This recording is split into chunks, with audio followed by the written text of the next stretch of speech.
I froze my brother's cereal. This is gonna be awesome. It's like jelly. No, it isn't. It's like regular cereal, dude. I knew it. It's frozen. I knew it.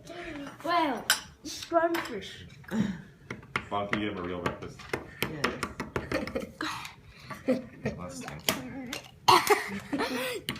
This isn't working as well as we hope. Yeah, I think we should try Clay B. So I didn't get you. I didn't prank you yesterday, so I kind of had to. Okay, I'm gonna see what this tastes like. If I could, yeah, I'm gonna see what this tastes like. Technically, this is an April Fool's Day. Okay, I'm gonna see what this tastes like. Okay. Because see it started Let's see what this tastes like. Oh Okay. yeah, we're doing lemon juice over It's here. starting to come out. You see this? Oh yeah. Wait, But Cousin. I'm not good enough at it, I guess. Yeah. So, this is technically an April Fool's Day prank because I started freezing it on April 1st. So yeah. Enjoy. Oh, you know what? If you get too close to the camera.